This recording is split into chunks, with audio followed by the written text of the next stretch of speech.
All right, we're live. Wait, no. Oh, Twitch says that we are title is invalid. We have to change it a bit. Twitch doesn't like our title. Hold on. I'm gonna. I don't know. Save change Christians block. Wow. Okay. Every time my title is a bit too sensitive, Twitch doesn't let me go live on there. So we have to change the title a little bit. They're very sensitive. Okay, now we're live. I removed. No. Again, still not. How do I change this title? China builds toilet on mosque. What? Oh, there's rape in the title. Now we should be able to go live on Twitch as well. Hold on, let me see if they allow that. Go live. Wow, Twitch is so sensitive. You can't say Like, toilet or mosque, maybe? I don't know. I kept on reducing the title until Twitch allowed. So this is the title for today's video. What is it?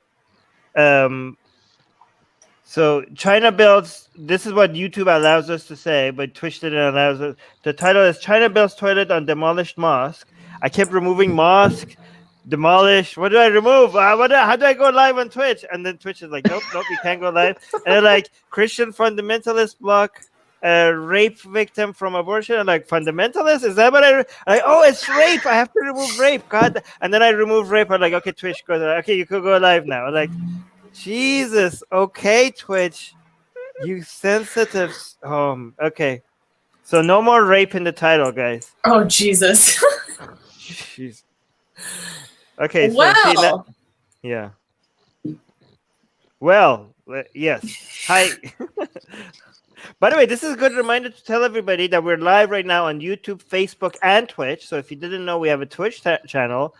Now you know. And if you go on Twitch and really see why the title is so weird and short right now you know why the title is so screwed up on Twitch, because I had to quickly and randomly keep removing words. And now you know why the title sucks on Twitch. But anyways, let's go. Well, hello, everybody. Welcome. Rivka wanted to start off talking about a special campaign that's going on today. So, Rivka, please share with us the meaning and importance of today. So, today is Apostasy Day, August 22nd. In some parts of the world, it's already the next day. But what this is it's been established as the first Apostasy Day by an international coalition of ex-Muslim organizations. Apostasy is the abandonment or the renouncement of religion, and it is punishable by death in Afghanistan, Iran, Malaysia, the Maldives, Mauritania, Qatar, Saudi Arabia, Somalia, UAE, and Yemen. And it's a criminal offense in other Muslim majority countries. So in many countries, such as Europe and North America, apostates can also face threats, shunning, and honor-based violence, including from their families. Orthodox Jews, Christians, Hindus, all religious backgrounds can face this violence. So what we've done today is chosen August 22nd it's commemorating the UN Day of Victims of Acts of Violence based on religion or belief. So we're trying to say that no one should be suffering from an act of violence because of non-belief. And apostasy is not a crime. So what we have been doing today is we're renewing calls for the commemoration of the victims of apostasy laws, an end to the criminalization and of apostasy and the death penalty, an end to shunning, honor-based violence, and other violence from families of apostates, and an affirmation of the freedom of thought, conscience, and belief, as well as opinion and expression in compliance with the UN National Declaration of Human Rights. So we've got a campaign called Hands Up for Hands Up for Apostasy Day. So if you'd like to participate, just take a picture of yourself with the word apostate. I don't know how I can do it, written on your hand, or A if you want to remain anonymous, and just upload it, Twitter, Instagram. I just wanted to bring it up. I know I was kind of reading and it sounded a little stilted, but it is really important. A lot of people are suffering violence from their own families due to freedom of conscience. Apostasy isn't a crime. It's upside down. Yeah, I couldn't agree more. Thank you Thank for you. sharing, Rivka. This was started through the efforts of Mariam Namazi at the Councils of Ex-Muslim of Britain. Amazing woman. You can go check out their full statement on their website. And please, on the YouTube live chat, I've just posted a link to the petition associated with this. Or you can just Google Apostasy Day petition, and it's the first thing that comes up. But yeah, it's important to support. The fight for secularism is a worldwide fight, and no one should be killed for their belief or non-belief. So thank you, Rivka, for... And I want to shout out to Mariam Namazi, too. She's a lioness. I couldn't agree more. The background noise that Subham you're wondering is from Susanna's window, I think. But that's fine. No, she's gonna close the window, but she's gonna die from heat when she does that. It's fine. But yeah, thank you so much, Rivka, for that. Thank you for bringing that to it. I think I saw an email from Mariam asking if Atheist Republic wants to sign this, and we did, right? We did. Yeah, and find our names on that. We signed it. There's quite a number of signers, so you can add your name as well, and you can join us. Good. All right. First news. No, Rivka, you don't do that, because every time you do that, your microphone goes. Your microphone, every time there's too much loud noise, it goes like. All right, I'll just do the finger gun. Yeah, you do the finger thing. You don't do the clap thing. I'll do the clap thing. All right. I hate you guys. Okay, let's get started. First news.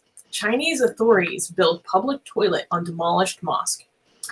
China's war against Xinjiang has touched a new low as reports claim that Chinese authorities have built a public toilet on the site of a demolished mosque. The incident took place in the Atush region of Xinjiang, China.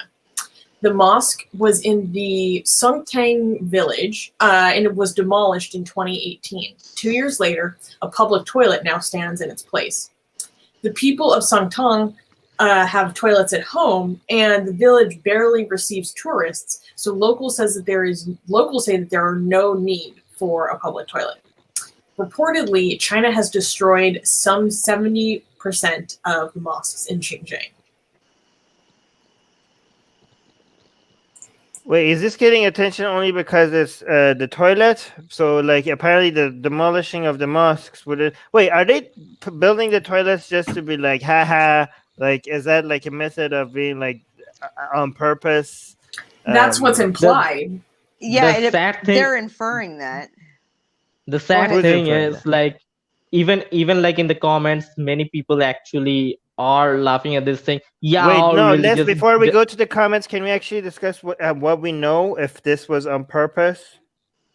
I will highlight the comments though.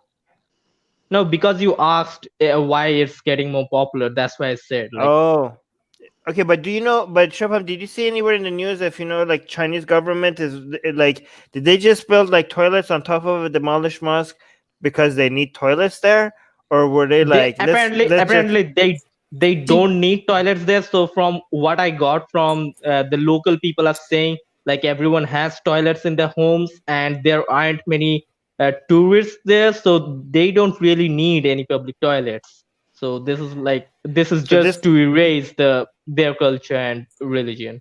No, but was it they chose toilets on purpose just to like insult the Muslim people? Okay, that's something I don't know. I don't know how much we can confirm that was the motivation, right? But based on the reports from the local community, that is what they are taking away from it. I think that's fair to say. That's how they're taking it. I think they're taking it like a poke in the eye, like they're purposely, and it's even worse because it's a toilet.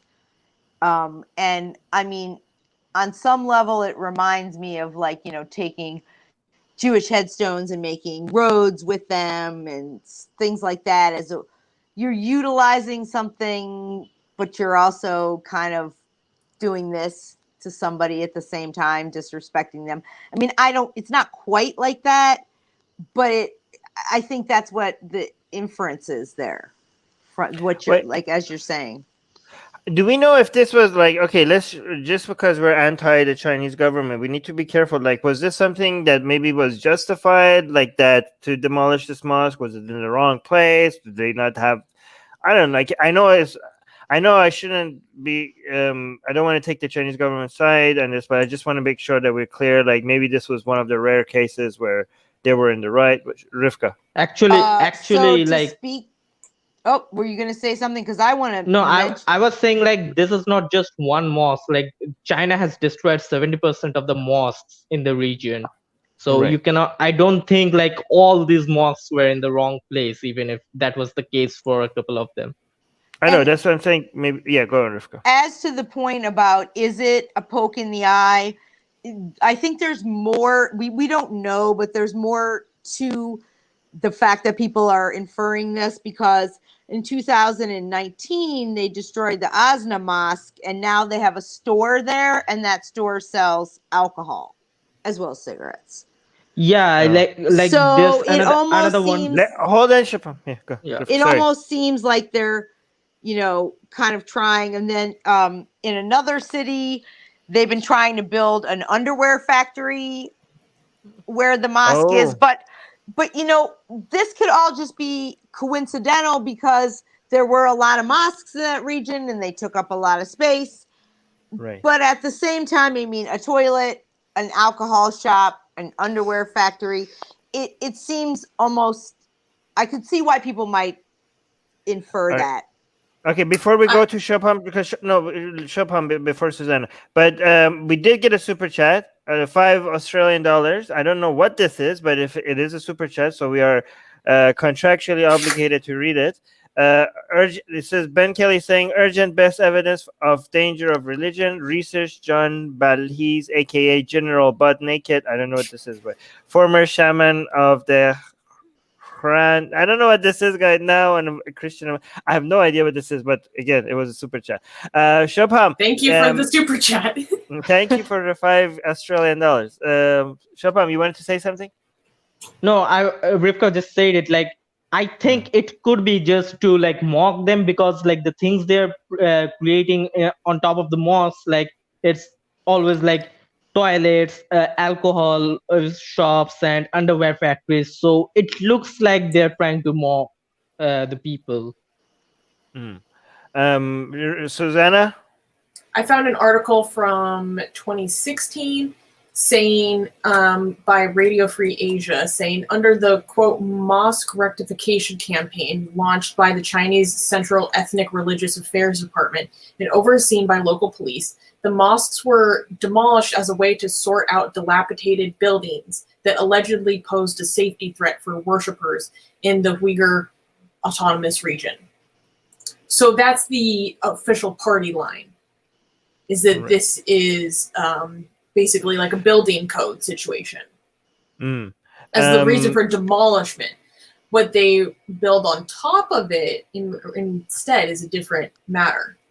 I mean, given the number of mosques and churches they destroyed, wouldn't it be surprising that some of them end up toilets or, alcohol? I mean, number-wise, like somebody, I mean, it would be weird if none of them. So maybe they're not doing it on purpose, but it's like they're destroying hundreds. Like how many of them? I don't know, like a huge number of them, right?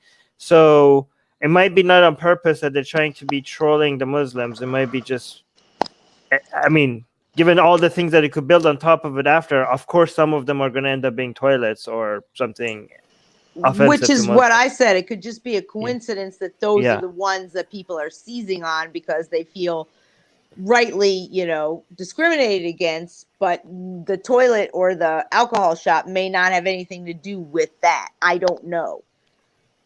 Yeah, it's complicated. This article in 2016 says that within the span of 3 months in 2016, they destroyed 5,000 mosques. That was 4 years ago. There was a comment in the live chat that said from Roger Sanchez saying China is the future atheists want. I don't know if that's pro-China or anti-atheist. I would just like to say, for the record, speaking for myself, and I think I speak for everyone here, saying that I do not support and do not believe in coercive secularism, right? We want secularism where people are able to believe freely, and enforced atheism that is not real secularism. I do not believe in coercing people through state surveillance, for example, as in the case of China, and authoritarianism into non-belief. Under no circumstances, I categorically condemn that. Okay. Virtue. Anyways, yes. Yeah, I agree. It's worth saying. Yeah, of course. Ronald is saying, don't you agree that the issue, if there is any, is that they demolished the mosque in the first place? What kind of building would not be taken as offended on the Rick? I get, but yeah, but this is the interesting thing is that they destroyed like so many mosques, but only like this one is getting a lot more attention, not because of the toilet situation, not because of which is weird. I mean, I agree. Like people should be worried about them all of them. I'm hearing some background noise, guys. If you're not speaking, please make sure you're muting your microphone. But again, here's the thing. We're not exactly certain if this is one of those rare cases that maybe. Because we can't trust the Chinese government if they say, "Oh, we had the legitimate reason for destroying this mosque." Obviously, we're not going to take their word for it, given their credibility on any of this stuff. We're just doing Occam's razor. This could be one of those rare cases where the Chinese government had a legitimate reason for demolishing a mosque, but given the number of mosques they destroy for no good reason at all, we could just use Occam's razor and assume that this is another case of discrimination against Muslims in China, right? I think it's a very, very safe, not certain, nothing is certain, but it's a very safe bet. I'm going to share some of the comments with you guys. And by the way, I don't think you're being an apologist for the regime, Armin. You are demonstrating a healthy dose of skepticism. Oh, thank you. Aquin is saying, Aquin is saying, I'm an atheist, but I'm against this crap. Those buildings should be left untouched. They have a significant historical value. I mean, even if they didn't, it's like it's against people's right to practice their religion without government intervention, right? So even if the building had zero historical value, this is discrimination against a group of people, right? Wait, hold on. Let me zoom in because maybe you guys can't see these comments, right? I don't know. Nico is saying, let's not jump to conclusion. It's very likely that the Chinese apply eminent domain laws to every structure, including religious ones, unlike we in the West who give them special treatment. It's not okay. So we are against giving religions special treatment, but we're also against governments. We're against governments giving religions special treatments, for example, like Christianity in the United States or Islam in Islamic countries. But this is not an example of them not getting special treatment. This is them getting an example of Muslims getting special discrimination, right? So we want fair treatment, equal treatment. We don't want them to get religious people to get privileges because they're religious, but we also don't want them to get discriminated because they're religious. And this is an example of them getting discriminated for being religious. Rivka? I just wanted to make a comment since we're talking about the freedom not to believe on this Apostasy Day. The reason we chose today is because it coincides with the UN's day that's in support and commemoration of people who are victims for their beliefs or their religion. And so just as we say that you should be free from violence and discrimination if you don't believe, people who are believers should also be free from violence and discrimination against them. This is freedom of expression for people who believe, even if we think it's ridiculous or even if we don't, we are free to not believe, they're free to believe. And so that's part of what I just want to make sure that there's some understanding. And I know that Armin obviously was not apologizing for the China. I don't know who even brought that up. But I just wanted to throw that out there since we were talking about apostasy and to, have it's not a crime. And being a Muslim shouldn't be a crime in China. Those people just have a different belief system. Soraya is saying it's happening only about mosque, right? Not any other religious structure. No, actually, Soraya, they're doing it to churches as well. So let's be clear on that. Yeah. So there was a church that they desecrated recently, actually. Right.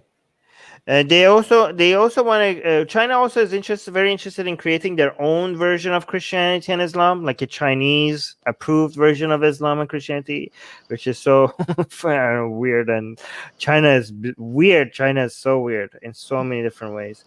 They destroy churches, mosques, but they also destroy like shrines to specific Buddhist monks, like the Dalai Lama, any of that Tibetan Buddhist shrines. So they destroy those as well. So they have a whole, way of sort of forcing one set of ideas or beliefs, trying to at least. It's cultural genocide. Right. Yep. Okay. So as I was saying like earlier, like there are people in the atheist community, in atheist republic community, who are like, oh yeah, show them China, like destroy the mosques. Religious people shouldn't get any of those. Show those Muslims what they deserve and stuff like this. And I think that's a really horrible mentality to have. So I just want to point that out. Like there are people even in the atheist community who are like that, and that's disgusting. We call them out. Right. Any other comments? No. Can I? Next news. Like you're gonna do it anyways. Yes, sure. Okay, next news. Christian fundamentalists blocked a child rape victim from abortion. In Espírito Santo, Brazil, a 10-year-old girl who had been a victim of sexual abuse by her uncle for 4 years became pregnant several months ago. She visited a local hospital with the help of her grandmother to obtain an abortion, but she was denied permission. Hospital administrators refused the intervention. A court authorized the procedure for her because her life is clearly in danger and because she's the victim of child sexual abuse. But the information was leaked about where this procedure would take place, and anti-abortion Christians flooded the entrance of the hospital to make sure she couldn't access treatment. They shouted "assassin" at the girl. Sources say that she went to a different hospital and completed the procedure. Okay, so this is actually a good news because she got what she needed and they embarrassed Christianity for the whole world to see. I mean, this story went viral. So this is a win-win for everybody, right? So she wasn't blocked from doing, she eventually got what she, like the whole thing is a good thing that happened, I think. Well, I don't think it's good that she was verbally and emotionally abused in a situation that was already traumatic enough.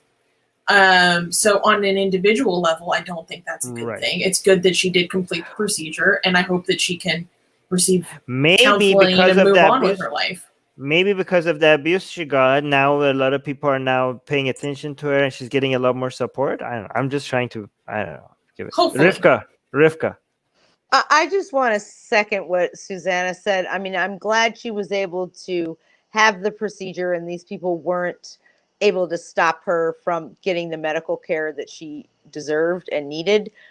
But I just feel so sorry for this poor girl. She's already been through so much. She's already traumatized by this, and then this on top of it. And it makes me so sad, and it just makes me say what I always say when I see examples of this, that, showing that Christian love, eh? I mean, this is this poor, hurt, traumatized girl. Even if you don't agree with this, to do this to her and traumatize her more and make her feel worse, I just think it's really horrific. It's a terrible thing to do. It's really bad because, I mean, when you are a survivor of child sexual abuse, there are already so many different ways in which just on the level of trying to survive psychologically to understand what happened to you, and then compounded by social factors of shaming, about saying I'm this happened because of me, I'm responsible. There's so many different ways in which survivors already blame themselves when they shouldn't. And so imagine what it's like as I'm trying not to swear, as a child, to already go through this, already be internalizing that this happened because it's your fault, and then have gangs of adults verbally abusing you and calling you a murderer for you trying to protect the health of your own developing body. It's really sad. It's making me, like, as a parent, it makes me, it's making me tear up. It is a horrible thing. And like I said, even if you disagree, who does these things to children? It's so terrible. She's already been abused by this guy, and now these religious people are abusing her more. It's just horrendous. They're reprehensible. Especially that this 10-year-old girl just got raped, and the rapist is still at large, and the thing they're getting outraged over is that she's trying to get an abortion. Instead of that, the rapist is still at large and no one has got him. Okay, I can. Sorry, Shubham, did you finish? Yeah, go ahead. Okay. No, but I don't understand even. Okay, I'm trying to put myself in these Christian people's mindset. Okay, even if they think they're doing a good thing to stop an abortion, do they not see that they picked the worst? Like, it's a 10-year-old, right, that got raped, that is now pregnant, and they're shouting assassin at a 10-year-old for wanting to get an abortion. Like, maybe if they want to stand up against abortion, if they were protesting, I'm for choice on every case, like not just like rape victims, not just like children, but maybe they should have picked somebody else. If just for, the looks of it, this is strategically, it seems like the most dumbest case to pick for protesting. And well, obviously they're not thinking as strategically as someone like you would. You are very strategic in your activism. Like, let's be clear. Obviously they aren't. And they are standing up for what they believe to be a violation of God's will. Let's be clear. The problem with this is that it is disrupting God's will.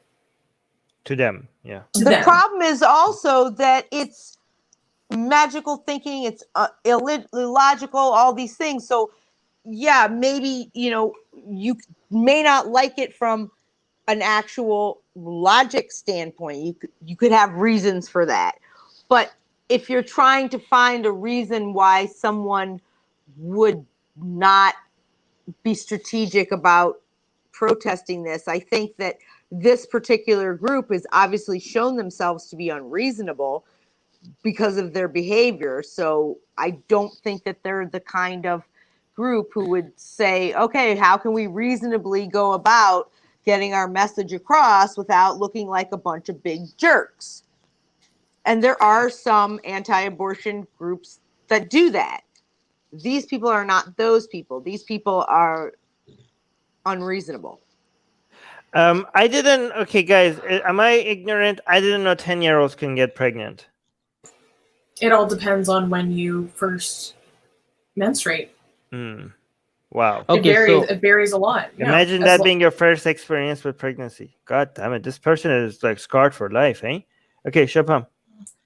No, I want to dispute Susanna, like when she said these people aren't very strategic at what they're doing. I think they are kind of being strategic in the sense, like, I have seen these videos online, okay, so mostly from the US, the right-wing people like Caitlin Bennett and people, this kind of people, and they specifically target like really, really young girls, and they're like, do you know abortion is murder?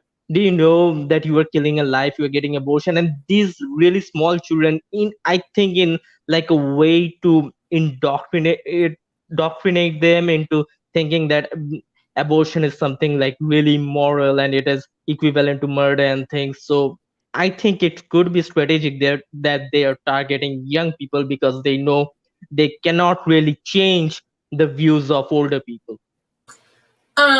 I meant strategic in the sense of how it will come across to everyone else. Right. I do want to read the top comment. The top comment is by Reese, is saying every single one of them should have to pay for a house and pay for support of the girl and the unborn kid. And if she dies as a result of complications, they should be put in jail for murder. There was another person that pointed out that the headline is misleading, but we clarified, right? So Gabrielle is saying the headline is not quite right. They tried to do that, but the abortion still happened. Yeah, this is not we didn't pick the headline. This is it's actually not completely inaccurate. They did block her from getting an abortion, and then she went somewhere else where they didn't block her. Right. But people are giving you virtual hugs in the chat, Rivka. I want to give you a hug right now. We love you. Well, no, Rivka is so sweet. She's the Jewish mama I never had. All right. Do we go to the right? Yes. Okay. Next news. Okay, next news. Bahraini woman smashes Hindu religious idols. In Manama, Bahrain, a woman in Bahrain has been charged with criminal damage and publicly insulting religious idols after she was filmed smashing Hindu statues. The 54-year-old woman was summoned for questioning after a video appeared on social media showing her picking up statues one by one and smashing them angrily while asking the shop worker, "This is a Muslim country, right? Why is this here? Does Hamad bin Isa, who's the king of Bahrain, accept this?" She will face charges for intentional criminal damage as well as publicly insulting and desecrating items associated with a religious faith, Bahrain's interior minister said. So we chose this news because this was highly requested by a lot of our fans and community. So thank you for bringing this to our attention. And I want you guys to guess why I'm pissed off at this news. It's pretty obvious, but yeah, what do you think my problem with this news is? Well, of course, religious, like she should have the freedom to destroy religious idols if those are her personal property. Yeah, my problem is that she was arrested for what did I say it was again? Publicly insulting and desecrating items associated with a religious faith, not for property damage. Oh, okay. It should be property damage, not basically blasphemy. Right. You're right. She got arrested for the wrong reason. Yes. She got arrested for blasphemy. What? She got arrested for blasphemy? Against Hindus, which was interesting. Yeah. I mean, there's a huge population of Indians in Bahrain, so. Did she get no charges for just property damage of something that she doesn't own? Like, was that not added at all? It was just blasphemy? I will take a second look at the article, but that was not the impression. Well, I don't know. Did she pay for those statues later? No, because if like she I'm playing it. No. Look, I'm playing it. I'm gonna describe this to people who are just listening without looking. Okay. I actually watched this video. She goes to the shelves on the store, and they're like, selling these. What is this? Is this Ganesh? It's Ganesh. It looks like it. I can't see it clearly. Yeah, if it's an elephant head, it's Ganesh. I can see it clearly from here. Oh, really? No, thank you for the. Okay, again. Wow, thank you, Ganesh. Yes, we know Ganesh is elephant heads. We're not that. Okay, never mind. Move on. Yeah, but she just moves on. She just moves to these Ganesh statues and she picks them without paying for them, and she starts breaking them one by one, right? But by the way, this is what Muhammad did with the idols in Kaaba. Yeah, that's Sunnah as fuck. This is Sunnah. Yeah, this is Sunnah. She's doing it. This is completely Islamic what she's doing. Was she considered like a hero? among Muslims. Oh, Rivka wants to say something. Rivka. Well, she is facing charges of intentional criminal damage, Ooh, okay. as well as publicly insulting and desecrating items associated with a religious faith. So she's got two things. She's not charged with insulting a religion so much as desecrating the items, but insulting it through desecration. But she is also being charged with criminal damage, which would be just the breaking and creating this ruckus and doing this to this guy's store. But then the advisor to the king, Khalid bin Khalifa, tweeted that breaking the religious symbols is not the nature of the people of Bahrain. It is a crime of hatred and it is rejected. In Bahrain, all religions, sects, and people coexist. Whoever does this is a stranger and not one of us. Okay, so I think our position should be that we should be defending her because the crimes should be property damage, right? Well, she was charged with essentially property damage, but only property damage. No, I agree. Yes. So I'm saying, as people who are in support of blasphemy, right?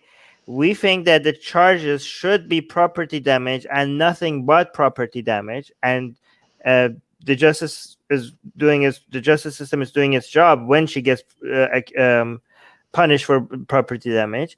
But the added charges of blasphemy or insulting people's religious whatever, those should be removed. So I think, as people who think that blasphemy should not be a crime, we should support this Muslim. Again, I'm not supporting what she did because if I support her in a way that I only want to support her in the sense that the blasphemy charges should be dropped. I don't want to support. I'm not saying what she did was right because I do think she should get charged for property damage. But I think our position, but that's already happening. So we don't need to, given that she's already being charged for property damage, we don't need to do anything. But given that she's also being charged for blasphemy, I think we should defend her and be like, yeah, you should drop the charges of blasphemy. Like, what the hell is this, right? What do you, Rivka? Well, I think that, yeah, she definitely should be charged for damage, what she did. She ruined this property. And I don't agree with the idea of charging someone with insulting religion. And so I agree with that. But she's also a double-edged sword because she's also saying terrible things about Hindus, and not that she shouldn't be allowed to think what she wants, but it's just interesting because she's espousing bigotry against another religious group in favor of hers, and she's asking, like the other guy, aren't you a Muslim? Isn't this a Muslim country? As if she's saying, like, we all should be doing this. So it's just an interesting conundrum with this person because I don't think she should be charged with insulting religion. And I also think she's free to hate anyone she wants to. But it's also interesting because she's trying to kind of incite these other people into agreeing with her. So it's this very interesting social experiment almost happening. Like, how do you deal with these situations and what happens and how people, I don't know. I just was commenting on all of it. Yeah, I know. But again, I'm not saying that even if she is inciting hate against Muslims, which I don't know if Hindus, I don't know if she was, that shouldn't be. I mean, hate speech should be protected by free speech, anyways, right? And I said that before. Yeah, I know. Yeah, I know you did. I'm just saying that as well. But let me just read the top comment. Hold on. So yeah, again, even if she was being a dick about it, like I watched the video, she was so rude. She was putting the store owner's beliefs was being challenged. It was like, aren't you a Muslim? Why are you selling these? Right? Like the guy was like, I'm just working here. Like, can I go home? I don't get paid enough for this. Why are you doing this to me? Like, you're takfiring me on camera in front of everybody. For real. I just want to pay my to get paid to feed my family. Like, okay, don't be a takfiri, kids. It's like not cute.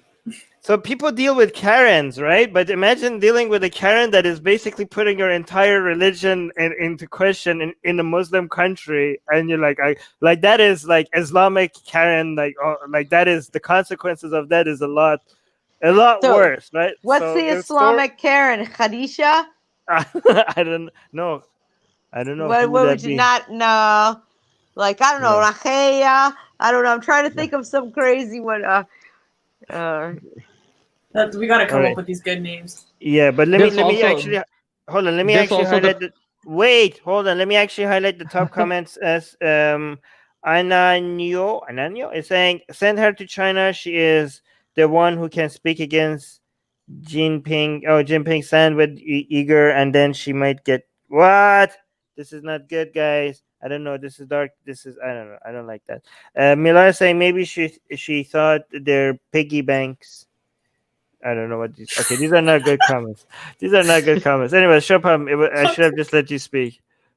Go on. Yeah, so there's also the fact that like Indians make up the largest migrant population in Bahrain, and that Modi donated $4 million to Bahrain just last year to renovate a temple, and there's this kind of relation. So they particularly want to appease the Hindu people over there, so they kind of have to do it, like to appease them. Or I don't know, like their relationships with India might be like a problem or something.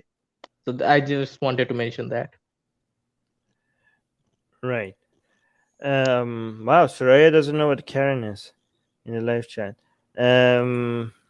Okay, here.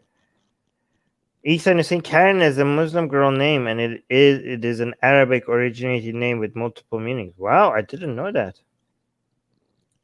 Okay, so we could just call her Karen.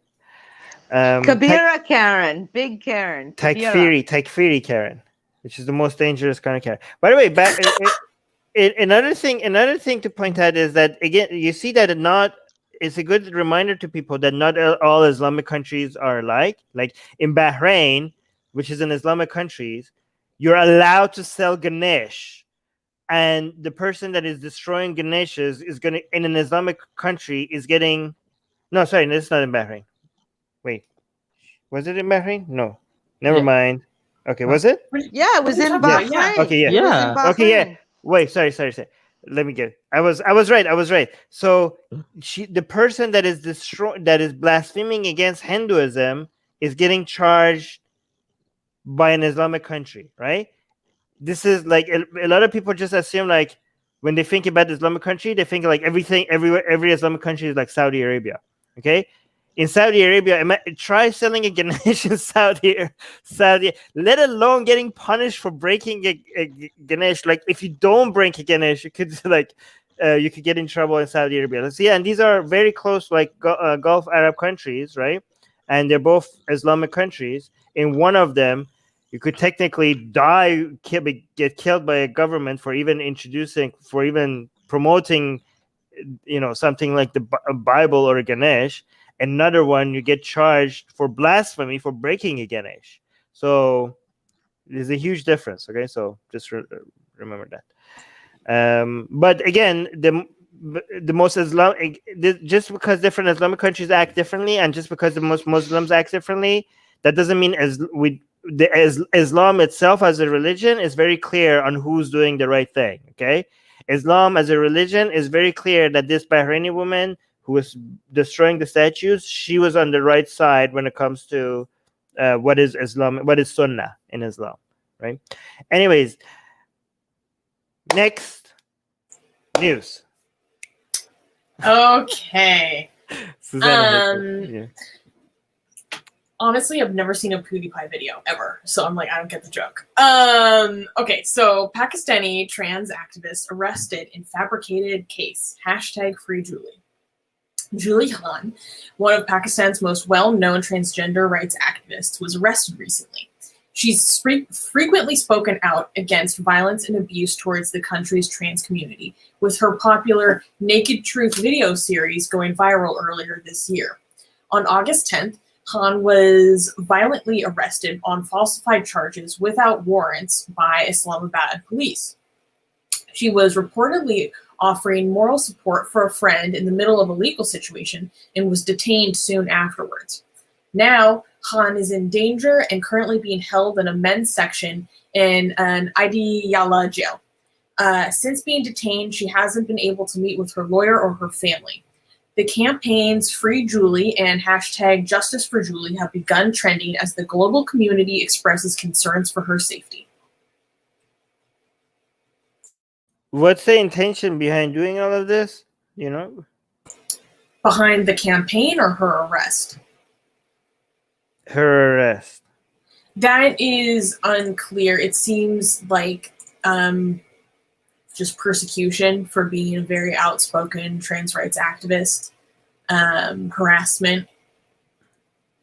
I mean, okay, it's how rare is it? In Pakistan, there are other, like, I don't know, maybe Subham, do you know what the situation with trans rights activism is in Pakistan?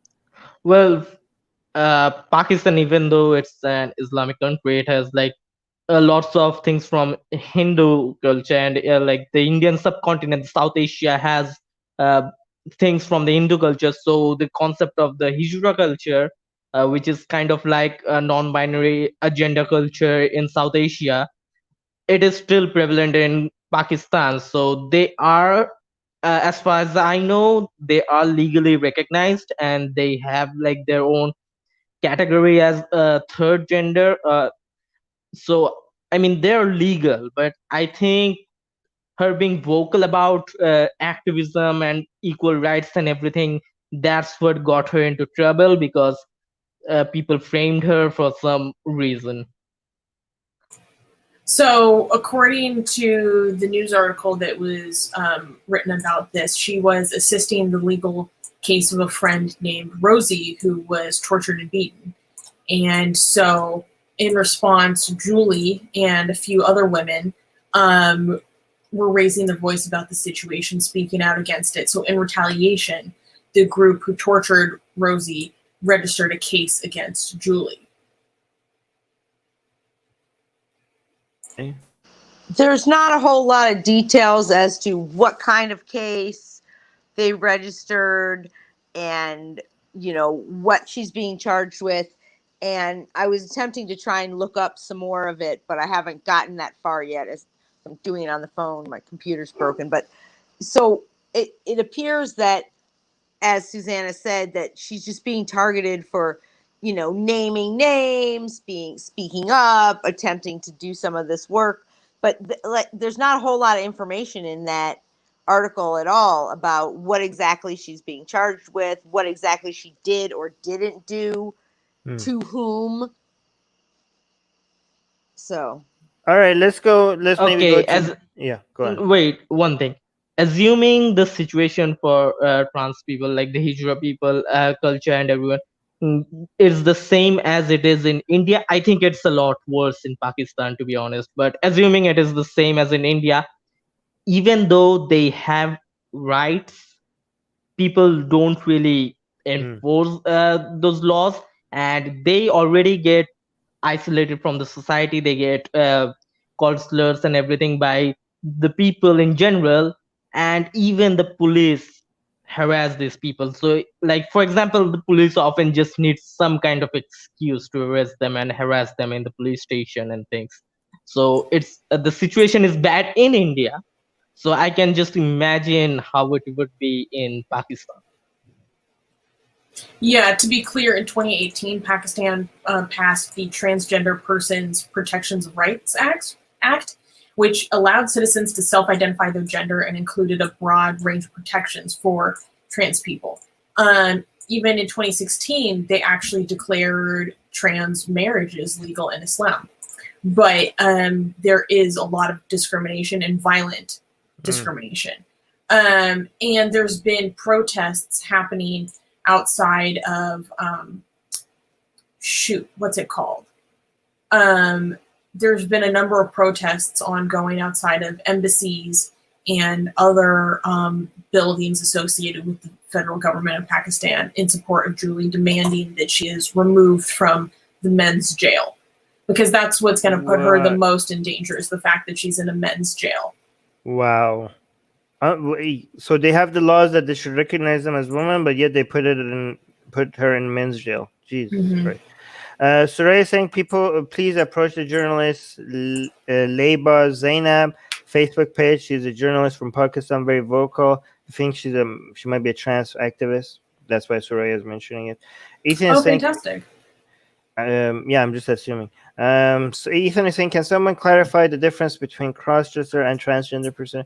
I mean, I don't want Subham to start a lecture right now, but my understanding is that most cross-dressers are not trans, right? Most cross-dressers are not trans. Is that just yes or no, Subham? Is that correct? Yes. There's a big difference. I Yes. can't give you an A education. huge difference. A huge difference. Yeah. So, but we Like, can't elaborate here because Just that would Google be it. yeah. There's a lot of videos on YouTube about this. Right. And I'm reading, it appears that she was actually released on bail on the 17th. So that's some positive news. Oh, yeah. But she still has this these charges. So yeah. So she's released on bail, but she still has charges on her. Okay. All right. So Interestingly enough, I went to this woman's page, Leba Zainab, the journalist from Pakistan, and she has a video, and it says, "Today is the International Day of Victims of Violence on the basis of religion or belief." And then it's learn about the life of religious minorities in Pakistan. So I just find that's very interesting that we were just talking about it, and she's promoting it. Yeah. Nice. And Soraya does have a list of really great activists. So yeah, reach out to me, Soraya. You got my info. Optimus Prime is saying there is a video of a transgender being beaten in Pakistan and asked to strip naked. I think she's this same woman. That was her. That's how she became famous. That's how she became famous. Is because when was this? The beating is it? It was in the past 2 years, I believe. Okay, so this is earlier. So this woman has gone through so much crap. She's arrested now, but she was also being beaten up for being transgender. God damn it! there would be people in Pakistan and even here in India. There would be people like, oh, you are not a woman, you are not trans or anything, you're just a man. So open up your clothes and everything, like they harass her and everything like this. God, just horrible stuff. Right? What the hell? What? Okay. Can we move on to something else? No. Oh wait, yes. Hold on. Next news. Okay. All right. The NBA League is running a training center amidst the Uyghur genocide in Xinjiang, China, aka East Turkestan. In October 2016, the NBA, which is the American National Basketball Association, set up one of its 3 Chinese training centers in Urumqi. I'm so sorry, I don't know how to pronounce that. They set up a training center in the capital of Xinjiang.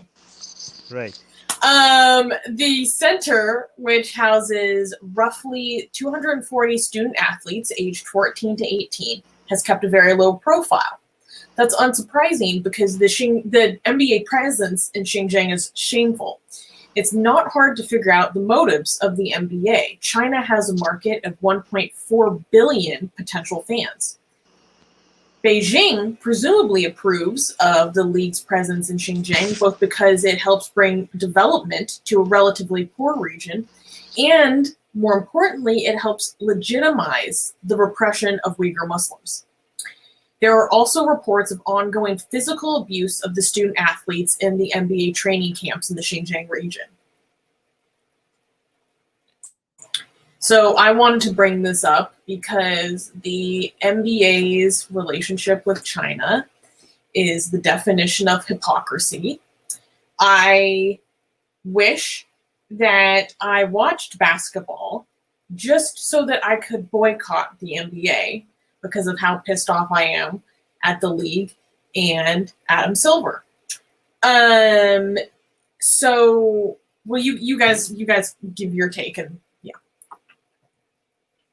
Well, AKL saying I had no idea NBA had training centers in China. Mm-hmm. Paul Walker is saying, I love Chinese people. I love the Chinese people. My wife is from there, but damn, their government sucks. Yes, it does. But I don't know if I could say, do you think that's like a, I don't know. I don't want to like be too critical, but I don't like it when people say, I love, and then they mention a group of people that is like over a billion, like millions of people. Like, I don't know. I think that's like an over adjustment. I know that you personally find that as insulting as saying that all group of people are X, like a bad thing, right? Any group of people, like, oh, women are great. Like, really? Okay, yeah, but enough of of your personal beef. Let's get to the news. Okay, so, what do you guys think of this story? I mean, I mean, I want to hold the NBA accountable, but how effectively, like, is it working? Like, are they feeling the pressure, or are they like, look, you guys, look at all this money, like, you guys, like, well, you guys are so ridiculous if you think you have much influence over these giant deals that we're making. Like, is there any? Yeah, go on. It is, their true face is being revealed. I'll say that. And it's become increasingly evident over the past year, the extent to which they do not give a F about human rights in exchange for the power of the Chinese economy and their dollar, right? And it's continuing to be exposed over and over again. So ESPN did a bombshell investigation into the physical abuse of the student athletes in these Chinese centers, particularly in Xinjiang, and the environment within that training center in Xinjiang. A former league employee compared it with the atmosphere when he worked in Xinjiang to World War II Germany. NBA employees were explicitly told not to talk to ESPN reporters about this story. They're trying to cover their tracks, and the truth is getting out. And particularly because the NBA over the past couple of months has decided to create this public persona of being one of the more social justice oriented American athletic leagues. They have to be held accountable across the board, right? And it is so apparent how they are selling out for China, particularly in regards to the Free Hong Kong movement, as well as the hypocrisy of how they are treating or being complicit in the treatment of the Uyghur Muslims. Rivka, you had something to say? You're muted. I think so we've got what's going on in China with this training camp, and then there's been this controversy for a while now about support for China, like, for example, LeBron James sort of talking back to that guy, one of the basketball players who had supported the people in Hong Kong, and other players supporting people in Hong Kong or speaking out for democracy or against China, and feeling like they're being shot down or told to be quiet. And so there's this thing has been going. I don't know a whole lot about sports, but I do know that this NBA China relationship was on the stage for a while now, with LeBron James telling this guy that his support for Hong Kong wasn't educated, and then the Turkish basketball player getting upset and saying, like, you guys don't know what this, freedom's not free. These people are, autocrats. And there's been this back and forth for a while between players and the NBA not wanting them to say anything, particularly about China, against China. I love that Turkish basketball player. He's awesome. He recently wrote a really good piece for The Spectator. Yeah, so and it's Cantor. Yeah, and the reason I know so much about this is from Melissa Chen, who also works for The Spectator, who does love sports. And so Right. thank you, Melissa, because I wouldn't know anything about it, but I do know LeBron James because he's All right, from so Akron. let me read some comments. Justin is saying, "LOL, NBA goes woke with jersey messages. BLM kneeling for anthem, but China is okay." Ethan is saying, "I just watched a video about this and put on the discourse page." Okay, the NBA. I think you mean Discord, the Discord page. Okay. Yeah, guys, check us out on our Discord server, link in the description. The NBA, many other businesses and Democrats back and Democrats back are pro-China. I think that's what it means. There was another comment here I saw. Where is it? It's jumping around. Here is it. Ethan is saying the NBA brings almost $2 billion per year from one of the Chinese streaming services alone. They are all about the Benjamins. The airline industry is on it as well. Yep. Okay. I Wow, have one more comment. Suleiman is saying Uyghurs should. Suleiman is saying Uyghurs should physically revolt against the Chinese oppression. I don't know, man. I think the China government kind of wants that a little bit, so that they could justify that would justify this, because the whole reason why it's happening is because this is under the guise of counterterrorism measures. Right. They're like, their response to counterterrorism measures is to collectively punish an entire ethnic group. I think I suspect a little bit. I'm not sure about this, but I think the Chinese government is like, why are you guys not doing a little bit more terrorism so we could show the whole world, like, come on, poke, do your thing, do your terrorism. You guys, aren't you guys Muslim? Like, I don't know. I think like they kind of want a little bit of a backlash to like tell the world, like, see, look at this. Isn't someone gonna blow themselves up over this already? Oh my god, this is like, okay, guys, we're obviously okay. Susanna, you're terrible. So I think it's worth noting how poor of a position that the NBA leadership has regarding this very complicated and reprehensible situation. So recently, let me double check the date on this, around the beginning of July, Adam Silver was pushed. He's the NBA commissioner. He was pushed on his relationship with China. And he said, quote, "As I've said before, we come to China with a certain set of core American values and principles. They have a different view on how things should be done, and how things have been done, how things should be done. And hopefully we can find a mutual respect for each other." There is no mutual respect deserved under ethnic genocide, okay, or the stripping away of democracy.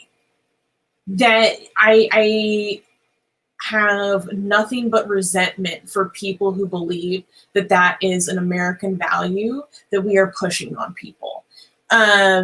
It's insane. This is, once again, highlights the insidious nature of cultural relativism.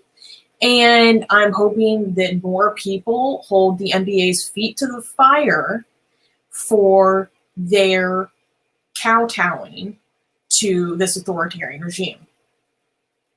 So I have an article from October of 2019 when this whole LeBron, don't talk bad about, China thing blew up. And this was in something called Bleacher Report. It's some sports mag thing. I don't know. It's very well known. Okay, so that shows you how much I know. Okay, so anyways, at some point, this person who's written this article says that, you can't expect them to do anything. It's not, you can't expect the NBA to do anything. It's not really their place, and they're just a business like any other business. And now I've lost the quote. And there's nothing that you can be expected of them. And just because they make public statements, oh, here it is, to expect NBA players and coaches in the midst of everything they're talking about, the money they're making, the China problem, all the, to wade into an international firestorm and undermine their employer is probably asking too much. no matter how many times they've been lauded for their social consciousness. So they're basically saying like, oh, okay, so we're not expecting this about this issue, but go ahead and have a social conscience and we'll laud you, but we can't expect you to speak out against China because they're too big to speak out against, or they make too much money for the NBA, or Right. I don't know. Yeah, we should move on to the next news though. I think we spent too much time on this one. But yeah, good thing. Yeah, it just really frustrates me when this is a league that pre-approves social justice statements that people can have on their jerseys, right? What's the point of making a statement if it has to be pre-approved? And right. When people are trying to customize their own, and the new little thing that they started where you can customize their own jersey, you were not allowed to order. You physically, the software would time out if you were trying to order any merchandise that said Free Hong Kong, anything regarding Hong Kong, anything regarding Uyghurs. Wow. This is how deep this goes. So, yeah, people need to call out the NBA left, right, and center. And like I said, I wish I actually watched them so I could cut off my support to give them the finger. So if you do watch basketball, consider that. And tell other people about the situation in Xinjiang, because honestly, a lot of people don't know. And the best way that we can help speak for this population is to educate other people and teach other people about the importance of calling on our government to sanction the F out of every single official involved in this situation. So, all right. Yes. Can we? Okay. Next news. Okay. Indian politician claims mud baths can ward off COVID-19. In Rajasthan, India. Shubham, I'm going to desperately need your help on this name. BJP politician. Sukhbir Singh Jaunapuriya. Thank you. Posted a video on Facebook. I'm guessing that because it's a North Indian name. I could be wrong as well. Oh, okay. Anyways, this politician posted a video on Facebook in which he is seen blowing a conch shell while drenched in mud before he begins eating leaves from various trees and shrubs, saying that these actions will build up immunity against the coronavirus. Blowing a conch makes our lungs stronger, he says. Earlier, I could only blow for 10 seconds. Now I can blow for 2 minutes. That's what she said. No,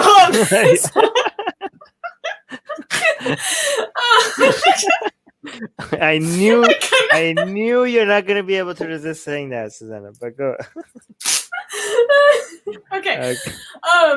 He also insisted that eating the random leaves boosts one's immunity.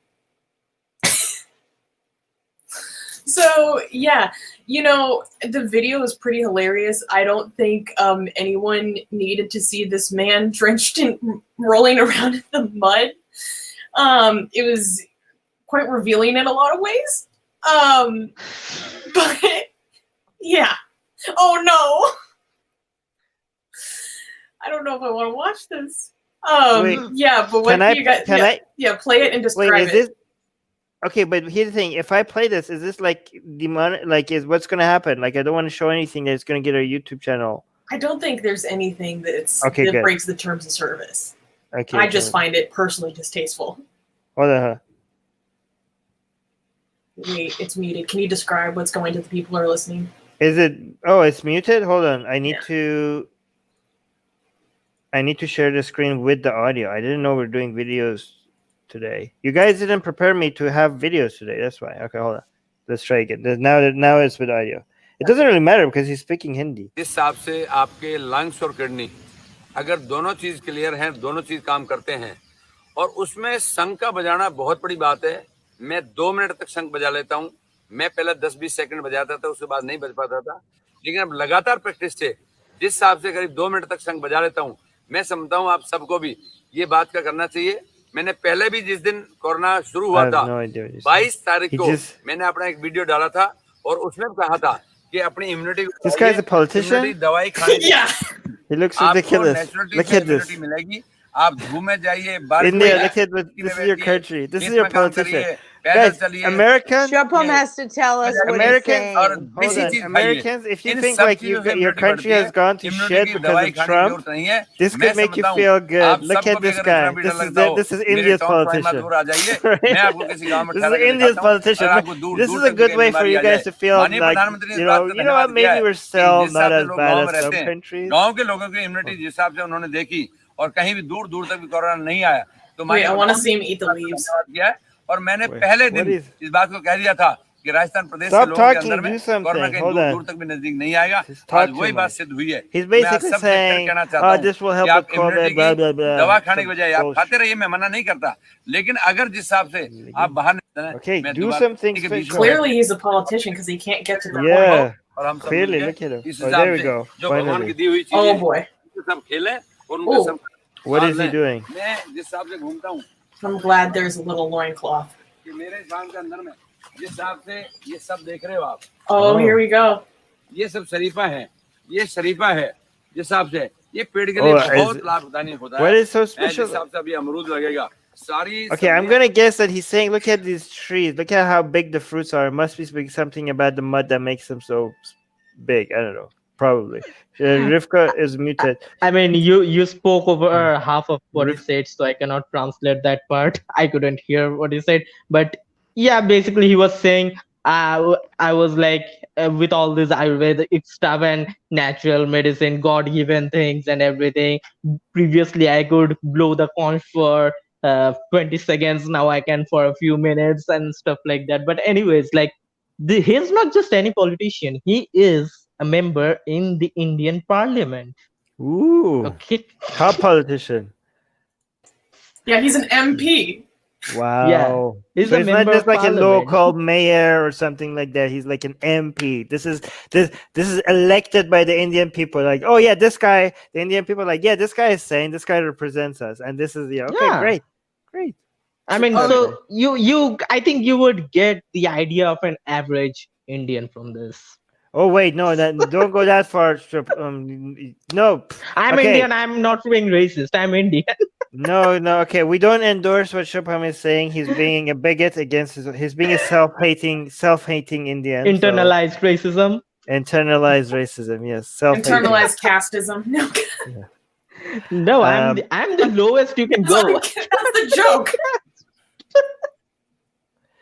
Guys, okay, here I want to address what Suraya is saying. Suraya is saying, please stop giving space for these cartoon politicians on our platform. Attention is what they want. There are more important news than these. No, this is very important. I think it's very important for people to see how the ridiculous beliefs of very powerful politicians. Like this really highlights how big the problem is. This does need to be highlighted. I mean, people do need to see how crazy beliefs could have. I mean, these are people that are passing laws and deciding how you know, in a country as big as India, these are people that are making decisions for more than 1 billion people, right? Like this is a guy that has way more influence than a higher number of people than most politicians from other countries. And look what kind of ideology and what way of thinking is dictating his decision making. This is horrible, and more people need to be. I mean, even much less ridiculous beliefs than this should warn people. Should raise alarms when it comes to people that are making decisions about that many people. I mean, if it gets this crazy, I'm concerned that why it's not getting more attention. Like, look at the people that are making decisions. I mean, think every time a news comes from India, like regarding the laws or the politicians, people have to realize, like, India and China, it's not the same. They get treated as less important as news like coming maybe somewhere out of Poland or United Kingdom. But you have to understand that these are 1 out of every 7 person on the planet it's from India, okay? And 1 out of every 7 person on the planet is from China, right? Roughly, right? I mean, India and China together make up almost 25% of the population of the world. Yeah, well, yeah, but this is like huge. This is huge, and this is MP for the entire goddamn country. Like, I think this is not only this is important, it should be treated as more important than many other of the other news that we're bringing up. And he says these things like they see things. So by they see, he means India national like things, and they have these like these people like a huge number of Indians have this crazy obsession for Desi, which means Indian things, because they are like the good stuff. Even like cow milk, whether the milk is from an Indian breed cow or a foreign breed cow and stuff like this weird, and this kind of Ayurveda and everything, like it's so fucking insane. Even like Hinduism has basically a god of Ayurveda. So like this is technically Hinduism because it's technically Ayurveda and they have a god for it, and they like literally really believe in this shit, even though the Indian Medical Association said that this is all quackery and stuff, but a huge number of people believe in this. The Indian Medical Association is just being Hindu-phobic. Abhishek is saying, confirming what Subham is saying it's one of the Vedic science hidden from developed science. I think he's just joking. I don't know if people are taking him seriously. I'm hoping he's joking. There was another. By that, about the Vedic science. So I want to just plug my channel in here. The latest video is on Vedic science. Like people in India really take pride in this Vedic science thing. Like they say all the science that we have in the modern world and even technology that we don't have yet are all described in the Vedas and everything. So I just go through some of the Vedic things like to expose what these Vedic science are, and so you can go check that out. The first video on that is about the sun formation described in the Vedas, and it's crazy. Right. Check the link in the description to Subham's YouTube channel. This is a good comment. Jonathan is saying actually what this guy is doing works. Saying it works, so do that stupid shit enough times, everyone's down to stay very socially distant from you. Yeah, actually you're right, it does work. Anyways, should we any other commentary before we move on? No? All right then. Yes, going once, going twice. Next news. Now I'm getting used to it. Like, don't tease me like that. Okay, next news. Why Muslim conversion therapy needs to be banned immediately. On July 20th, Prime Minister Boris Johnson made a statement that he would consider banning so-called conversion therapy after his government had carried out a study. Conversion, quote-unquote, therapies are often associated with Christian practices, but these practices also take place in Muslim communities. Pink News spoke to Khalid,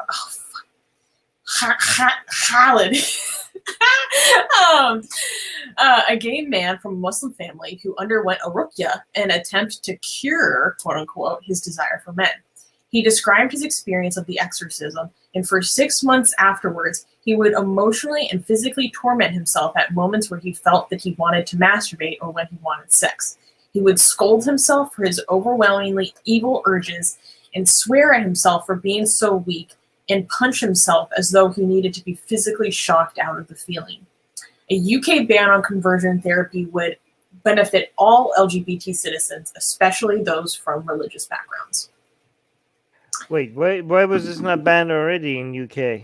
That's a good question. I mean, they're coming forth with better evidence to validate such a ban, so it's a positive movement.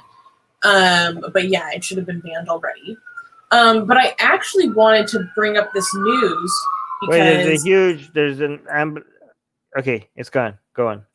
Yeah, I wanted to bring up this news because of the source that was reporting on it. So Pink News is kind of notorious for being, like, well, in my opinion, very regressive lefty, and they're terrible at not criticizing Islam when it's warranted.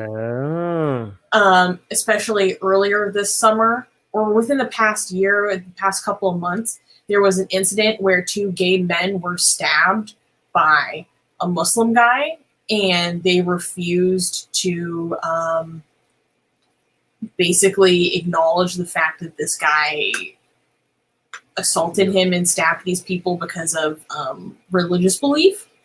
Yeah, they have a tendency to be apologists, and so I thought it was really good movement that they put forward this article. And the description of this guy's experience was important to share. Okay, your camera is frozen, Susanna. You I know. Turn it off your camera on and off, right? Oh, there we go. There you go. Come back. Are you back? Oops, still frozen. Maybe. Oh, There we go. Hi. There we go. Hey. Okay, so here's my question. Why is this? There's a focus on Muslim conversion therapy rather than just conversion therapy. Is most conversion therapy in the UK Muslim conversion therapy? No, so what this article was trying to highlight was the fact that most conversion therapy in the UK is Christian, but most people don't actually know that this is a practice that also happens in Islam. So that was part of the motivation for this article, was to bring more awareness to the fact that this happens as well in a different faith. Yeah, which I thought was important movement in the right direction. To, you know, like if we're going to call out Christianity and this barbaric practice within Christianity, we also need to acknowledge when it happens in other faiths as well. Yeah, does anyone else have thoughts and feelings on this? I second you. Okay. Is there any backlash from the Muslim community on this? On the writing of the article, not that I've found so far, although the man that this was written about was using a different name, and I haven't been able to find the author of this piece on Twitter, for example. So if there was backlash, I certainly didn't see it against the people responsible for this article. And I appreciate Pink News for moving in the right direction, because Douglas Murray, for example, has had a lot of harsh words against that. Yeah, I mean, yeah, it's important if people who were like regressive leftists, if they sometimes slightly go off, like, hey, maybe we should like change our ways a little bit, instead of telling them, hey, it's about time, like, oh, like you guys were being hypocrites before. Instead of doing that, I think it helps actually telling us like, hey, good job, good, do more, like encourage them to be like, oh, there's actually support for us if we are consistent with our values and if we cover this, because they probably will get some backlash from people that are from the wokey mob that might go after them. So it's good to actually, instead of just constantly shaming them, but to also like, even if the progress is small, to recognize it. So it's good that Susanna, thank you for bringing it up. Yeah. Yeah. Oh, and someone was asking I should have given more background about what conversion therapy is. Yeah, thank you. This comment from Soraya. So conversion therapy is any number of, therapy is not the correct word. I think it is mental abuse. Practices, it's torture, okay? It's torture. Short answer, it's torture. It's typically religious forms of torture. But there are also secular, quote unquote, conversion therapies. But they are non-evidence-based practices to supposedly change the sexuality of an individual from having attraction to someone of the same sex to only attraction to individuals of the opposite sex, if I was to put it simply. I think we're getting too much. Just short version, please. I just want to say something. I think the real thing to think about here is it pathologizes homosexuality. It treats it like it's a disease, like it's an abnormal problem in a normal body that has to have some sort of prescription applied to it in order to move that mental state or body back to its normal homeostasis. And that's the big problem, because it's not abnormal. It's not a pathology. Yeah. Same applies to transgender individuals. To try to make them straight and cis. Daniel is saying that this follows a dodgy tweet from the UK government calling for a debate about conversion therapy. I don't know what that's referring to, but but I wanted to read that comment because Daniel is a member, so we have to make sure that we're again contractually obligated to read as many comments as we can from our members. AGA is saying, I think Pink News has a lot of good articles, but also have a lot of regressive leftist biased journals. AGA is also saying, I went to a gender clinic in Toronto that tried conversion therapy on me. Wow. In group, they paired us with the opposite sex and made us hold hands and hug, etc. Okay. They actually genuinely think that works. Like, okay, so guys, if you're straight and you're watching this, imagine yourself how many times holding hands with the same sex is going to make you attracted. Like, imagine that in your head. Like, imagine like if somebody forces you to hold hands with the same sex as you, what are the chances of that actually end up making you gay? That's what they think is going to work on gay people. Yeah, there is no amount of Armin holding hands with a man that is going to make Armin attracted to a man.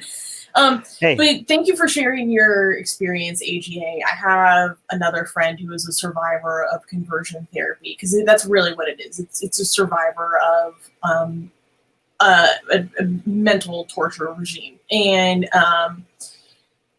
I would love to hear you write a short story about that, actually. That'd be really interesting. ARN, who actually sometimes is very aggressively rude to me, actually has a very good point. ARN is saying, wait, did that happen in Toronto? I can claim to be gay and get to feel up a woman. Count me in. I mean, ARN, if you're so desperate that you actually need to hold hands with somebody, like that is like a special day for you, I think, like, I mean, I don't know, man. I feel sorry. What kind of insult are we dealing with here? I'm just kidding. ARN is very, very lonely right now. Somebody help him. Yeah, it was a fail. AGA is confirming that it failed. All right. Anybody else has any other comments or before? Yeah, going once, going twice. Nobody. Next news. Okay, Iraqi women's rights activist Rayham. Okay, hold on. Sorry, go on. Okay, Iraqi women's rights activist Rayham Yaqub. I'm sorry about how I'm going to pronounce this. Killed by an unknown gunman. Apologizing. Nobody cares. Okay, nobody cares. You could mispronounce them as much as you like. Okay, go on. Well, now I'm going to start over. Okay. Iraqi women's rights activist Rayhan Yaqub killed by unknown gunmen in Barsa, Iraq. Unknown gunmen have assassinated 3 women human rights activists, including Rayham Yaqub, a doctor, a media personality, and a women's rights activist on August 19th. Sources speaking to German news agency said all the victims were activists in the protests taking place in 9 Iraqi cities since October 19th, demanding political and economic reforms in solving the unemployment problems in the country. Dr. Yaqub is said to have played a prominent role in leading local anti-government protests. Iraqi Prime Minister Mustafa al-Kazimi has fired Basra Police Chief Lieutenant General Rasid Fali and a number of security directors from their posts due to the recent Basra assassinations.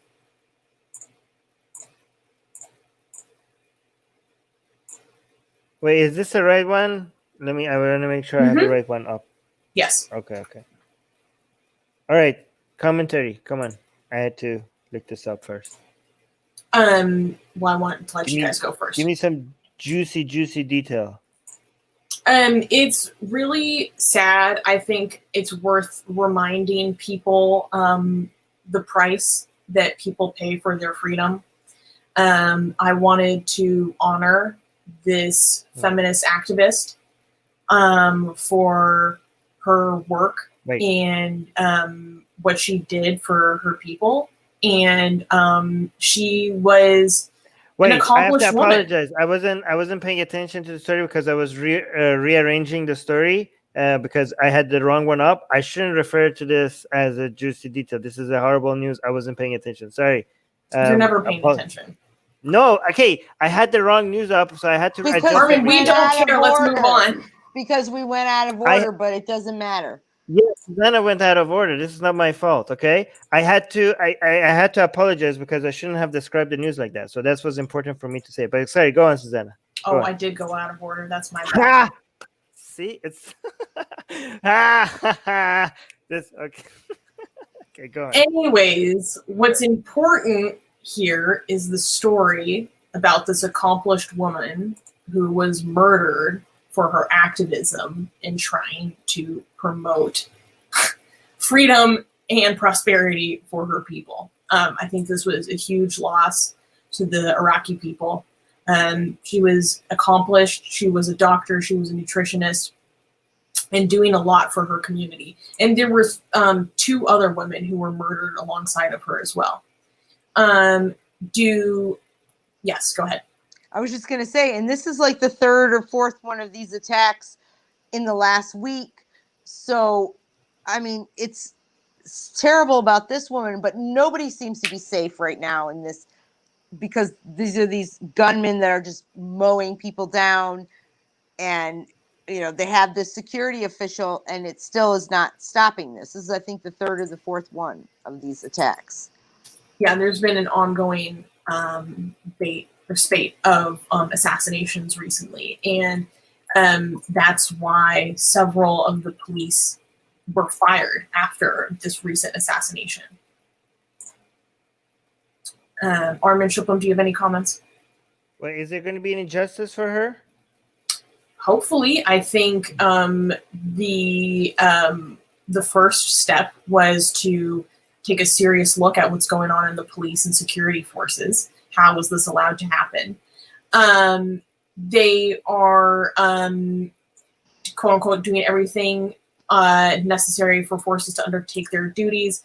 This is from the Prime Minister. Complicity with the killers and submitting to their threats is rejected, and we will do everything necessary for the Ministry of Interior and security agencies to carry out the task of protecting the security of society and the threats of outlaws. I think this case has helped, this assassination has helped remind the international community a lot about what's going on in Iraq. And the ongoing protests that have been going on since the fall. Okay, let's go to the next news. Okay, so I'm going to backtrack to the one I accidentally skipped. Yeah. Oh, I was waiting for you. Okay. Oh, yeah, sorry. No, wait. Yes, yeah. Next news. Okay. Next news. Islamist terror attack on motorway in Berlin. Prosecutors in Germany suspect a series of crashes that brought a Berlin motorway to a standstill was an Islamist terror attack carried out by one 30-year-old man. 6 people were injured, 3 of them severely so, when a motorist drove into a number of vehicles. Local media reported that the man later stopped on the highway and pulled out a box on the roof of his car, claiming that it had explosives inside. Specialists opened the box and found only tools. The man shouted Allahu Akbar, aka God is great, as he got out of his car, according to local media. Police and prosecutors would not confirm claims that the shouts were made by the man. Detained by police, the man is now being investigated for attempted murder. We haven't had these for a while, hey? Like Yeah. Western terrorist attacks have dropped significantly. Yeah, in the past couple of years, we definitely saw a serious ongoing pattern of vehicular jihad, and it was interesting to see this back in the news again. Yeah, Aaron is saying that they're so normalized that they're not we barely hear about them. No, I think it's the fact that there are actually a lot less of them. But what's actually happening a lot still that people don't pay attention to is that the Islamic terrorist attacks in Islamic countries are happening all the time. Like those are ongoing. Like just because Islamic terrorist attacks in Western countries are not happening as often, nearly as often as they used to, that doesn't mean that Islamic terrorist attack as a whole is in Iraq, in Syria, in Yemen, and many places. In Afghanistan. Oh my God, I can't believe I didn't even lead with Afghanistan. In Afghanistan, that's happening all the time, right? But nobody, people don't care about those apparently. Rivka, you want to say something? I wanted to say that one of the reasons maybe that at the beginning of this whole COVID crisis, February, March, ISIS and some other fundamentalist groups actually issued a directive telling some of their fighters and their jihadists either in the West to just kind of lay low or not to go to the West for a while I remember seeing articles about that, things they had put on their website. So there was that in the beginning. The travel ban might be inhibiting people from as freely moving as they had been before. But so, yeah, I think it's interesting because there haven't been too many in the West. But to Armin's point, yeah, they've been ongoing and continuous the entire time in a lot of these other countries. So Ethan is saying, does Trump get any credit for the decline in Islamic terror attacks in Western world? I don't think so, because if it was happening, if it was still happening in non-US Western countries, but less in US countries, then we would be like, oh, Trump must be doing something well if it's a major decline in the US only.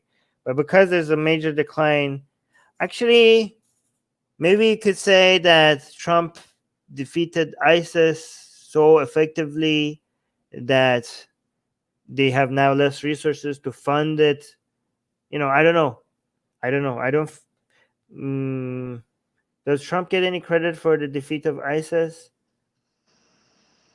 Yeah, I mean, it says decline of Islamic terrorist attacks. I mean, in yeah, Western countries. I guess you could. Here's the thing: for Trump to get any credit, you have to compare that with how it would be if Trump was not president, because ISIS was, like, for example, ISIS reign of terror was something that would have their method was so self-destructive. They're kind of like the woke cult. It was self-defeating in principle, that we knew it was going to come crashing down pretty soon anyways. So I don't know, for Trump to get any credit, we have to have like a A/B analysis, and that is impossible to do. Like, here's what it would have with Trump, here's what it would look like without Trump, right? It's impossible for us to do that analysis. But again, ISIS was going to fall at some point anyways, right? So I don't know. So to answer Ethan's question is, I don't know. Ronald saying, basically the evidence that only religious fundamentalism is enough to make a single individual perform a terrorist attack without any connections to bigger terrorists, etc. Well, I mean, you do. The connection is what ISIS did was very effectively was to make that connection much less direct than it needs to be.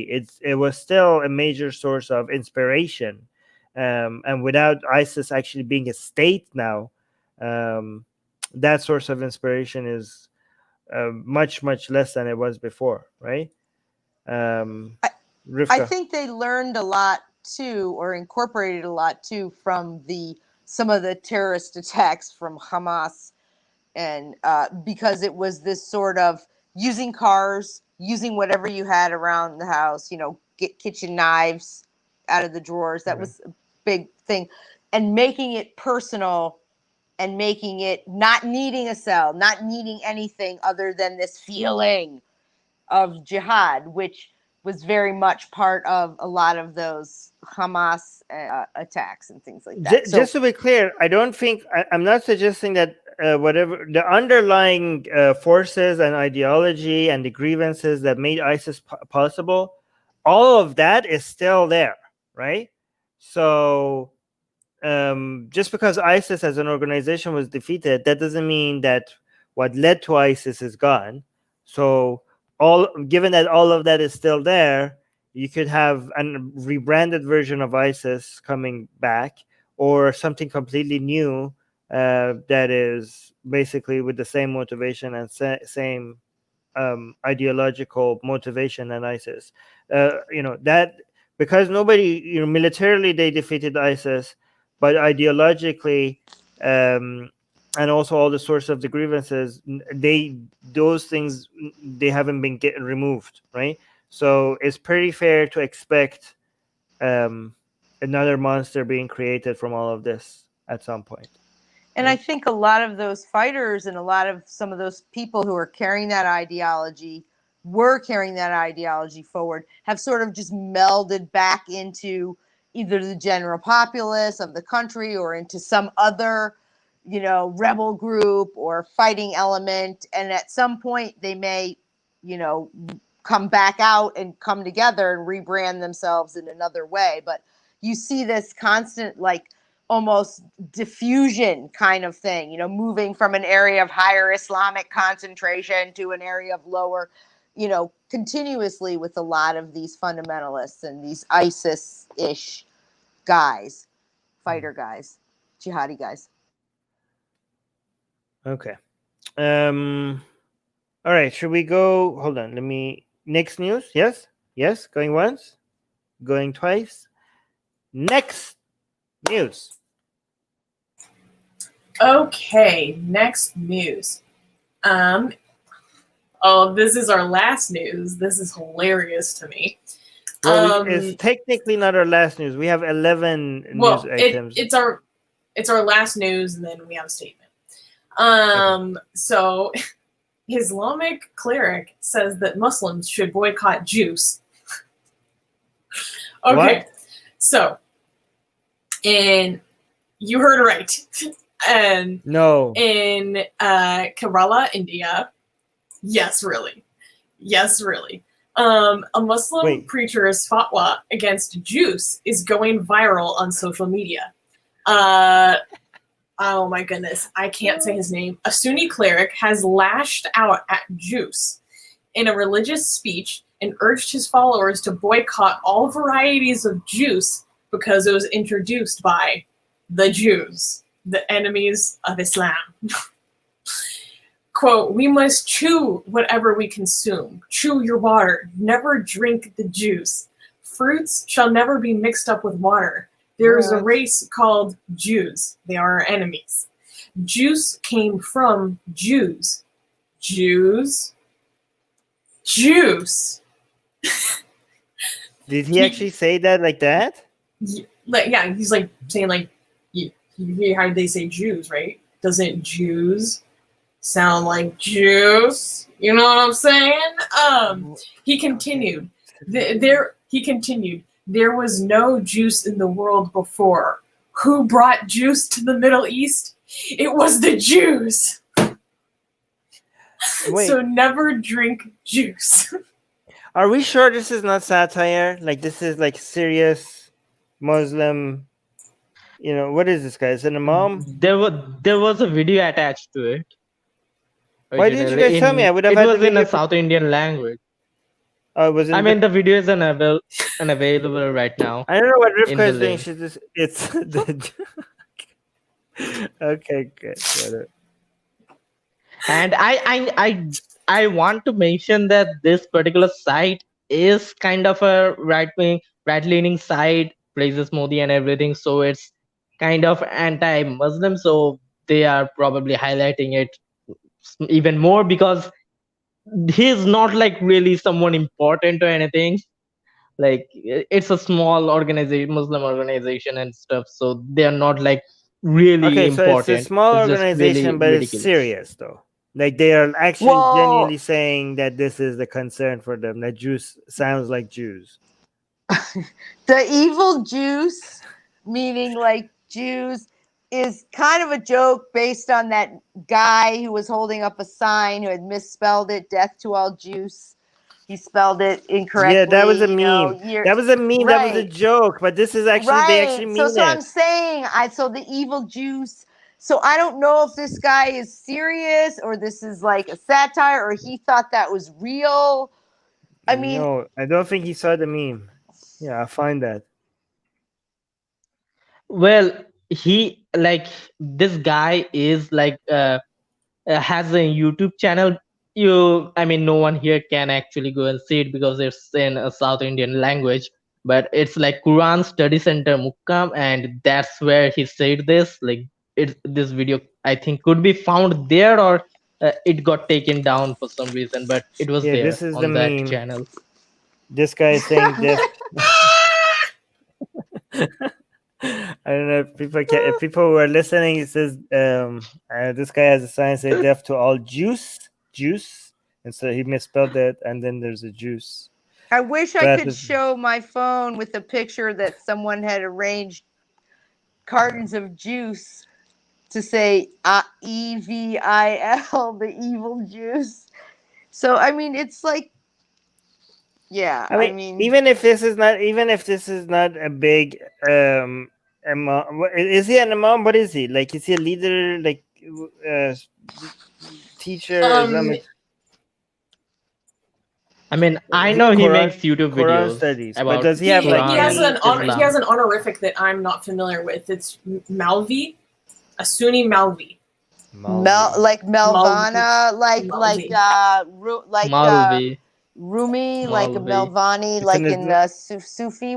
It's a religious title to Muslim religious scholars or ulama. Okay, so he has like a designate, like, so he actually studied Islam.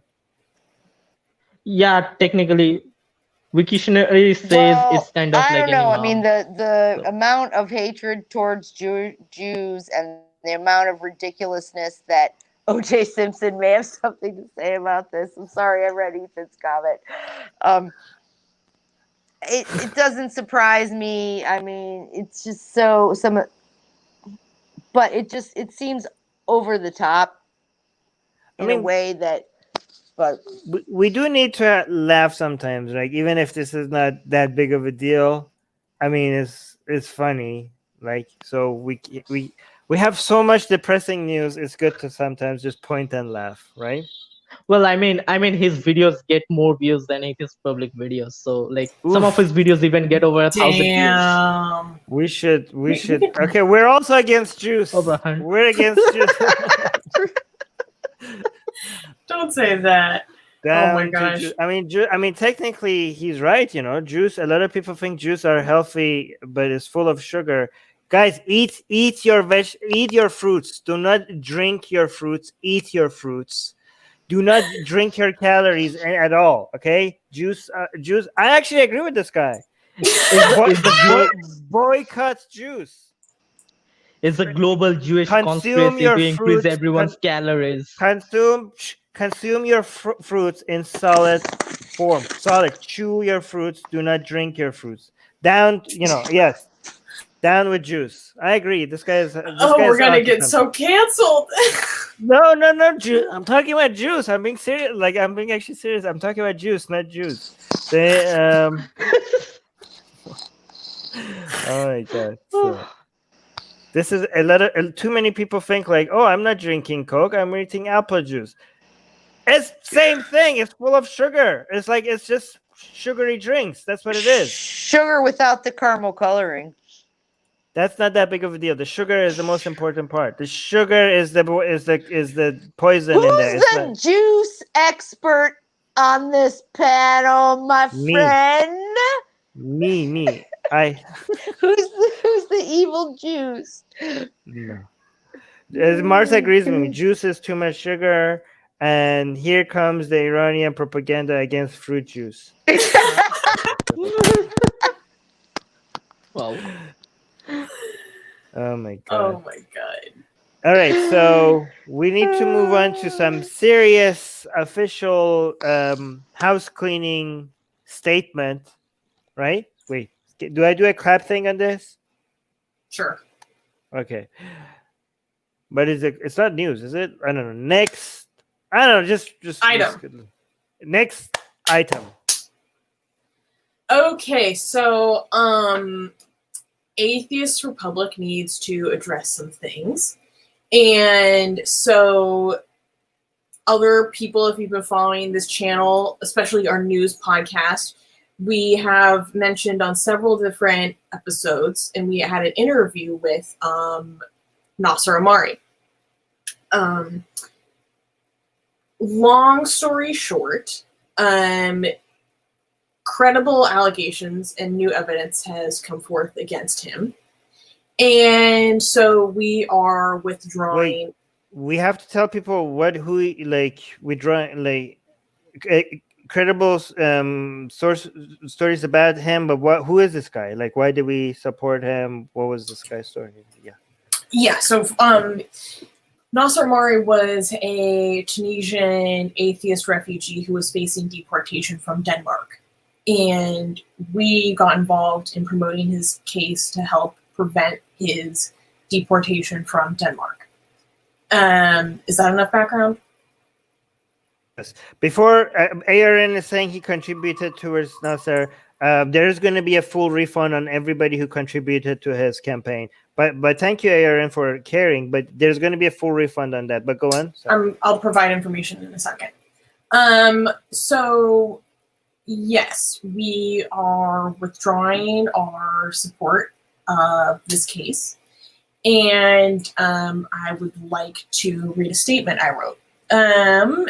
I released this yesterday.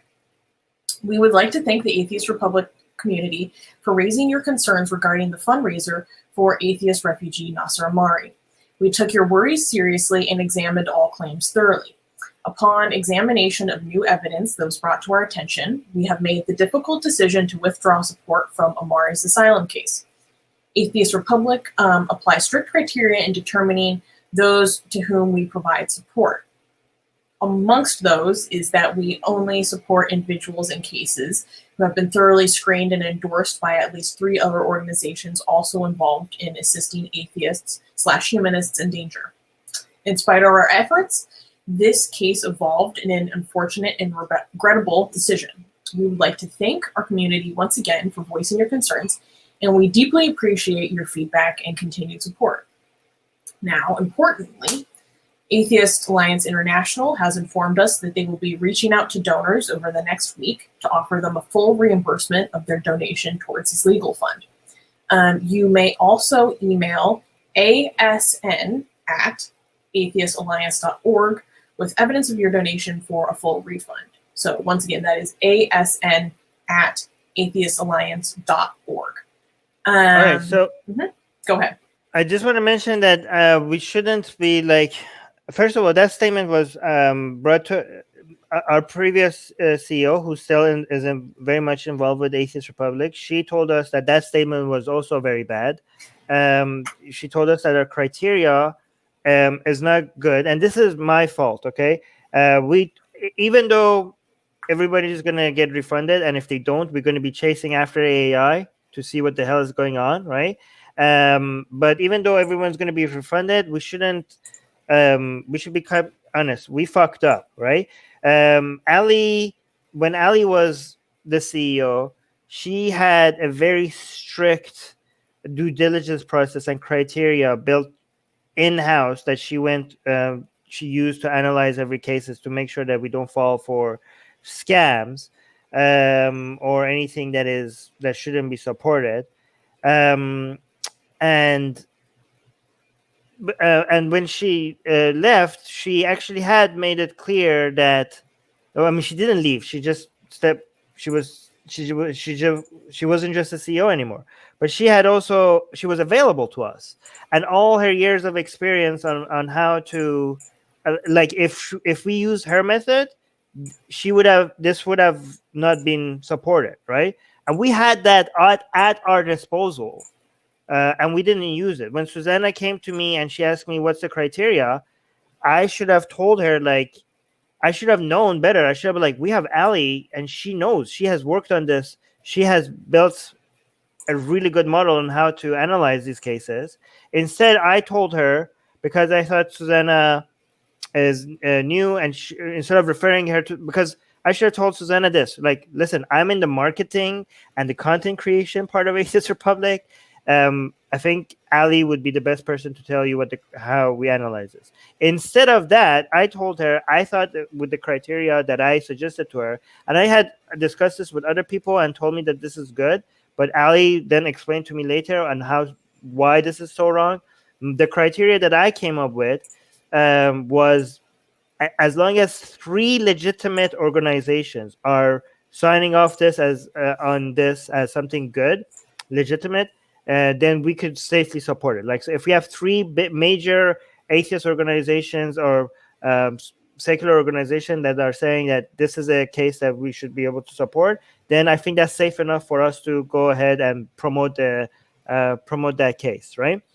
And this case shows that that's not good. And this actually also this shows how Ali's due diligence process is so good that it like when we supported Nasser, we did have 3 major organizations that were supporting his case.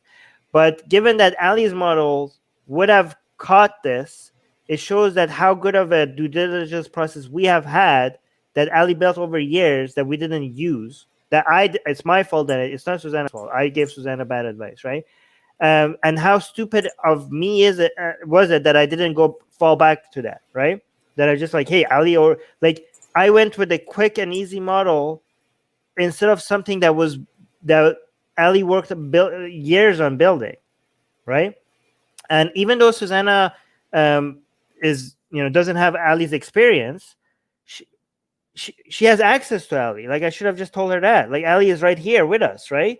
So that was really dumb, right? So if I say like everybody's going to get refunded, that is not an excuse. We fucked up, right? We fucked up. No, we didn't fuck up. I fucked up. Okay. Susanna trusted me. She shouldn't have trusted me. Like, I mean, she should trust Ali going forward. First of all, we're gonna go back to what Ali was doing, and we're gonna use the process that we have had in the past. I mean, we're lucky that everybody's gonna get refunded on this. Imagine what a mess we would be in if the refunding was not possible, right? So we're just given, so the reason why I'm saying we fucked up is that we just got lucky that this is that AAI is going to be able to refund people. Like, this could have been easily a much bigger disaster than it is right now, right? But we are going to do better. We are going to be a lot more strict, going back to the strict model that we have.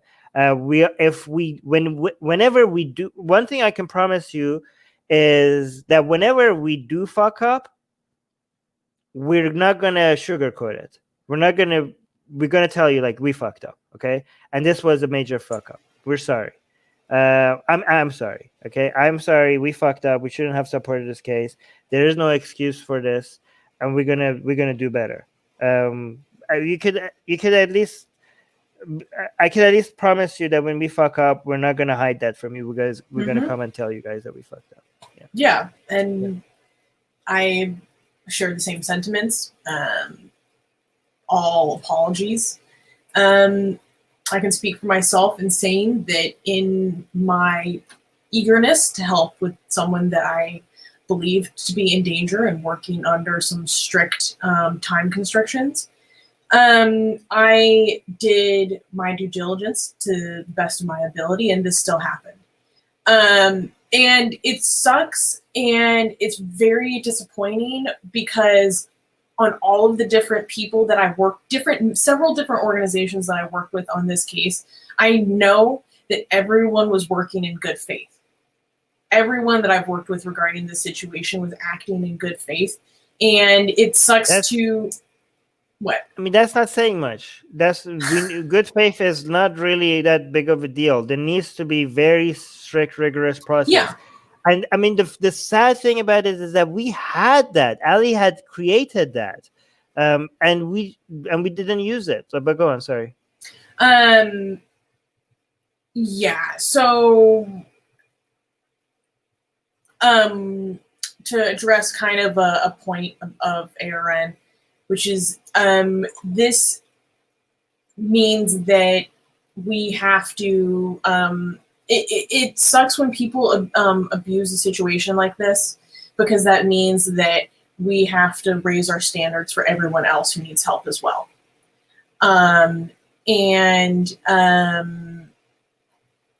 Oh, we just got a super chat from Alex Blue. Oh, thank you, Alex. That's very kind.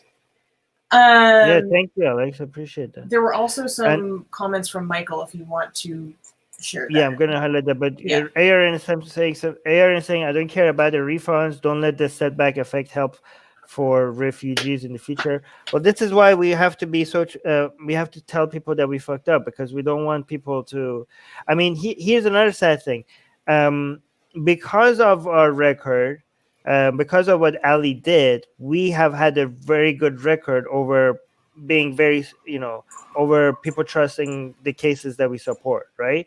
And all of that is thanks to Ali. And again, we promise that we're going to go back to that. We're not.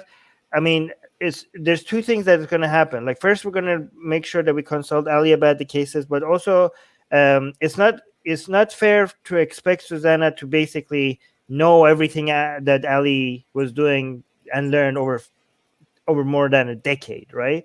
That's why we need her.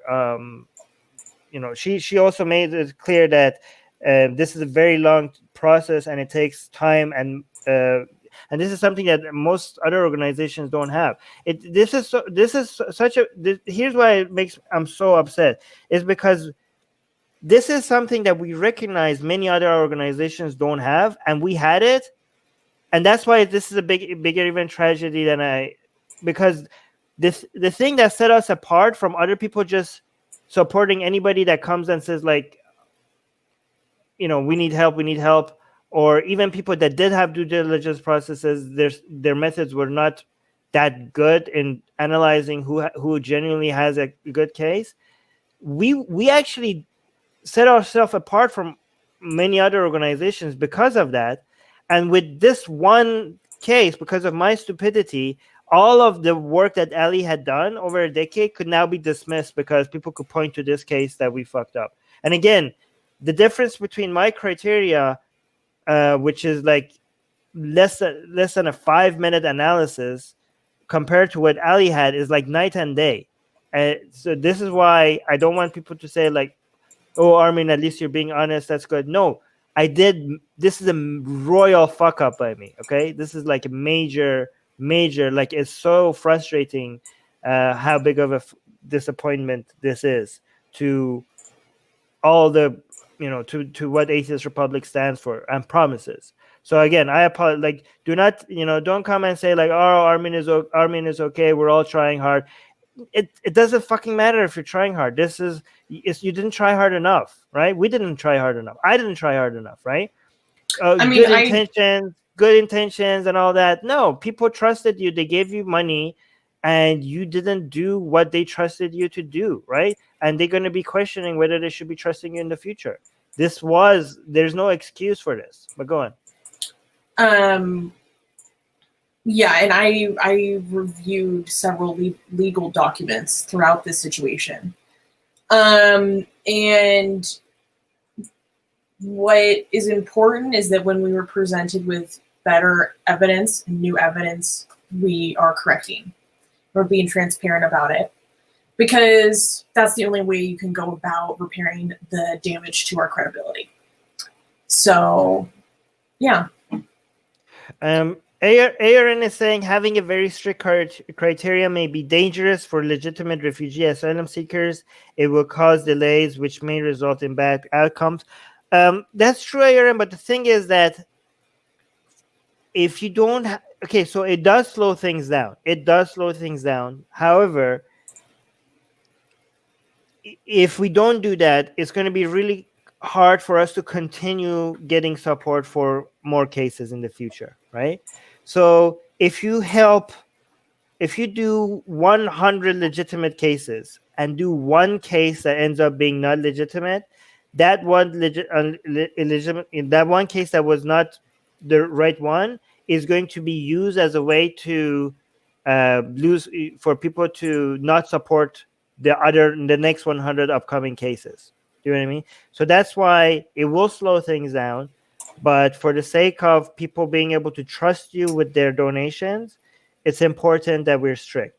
and also remember that every time a case is being denied because we didn't have enough evidence, even if it is a case of somebody that did need help, but we couldn't support them because we couldn't verify that it's a legitimate case. It's not that nobody is being helped.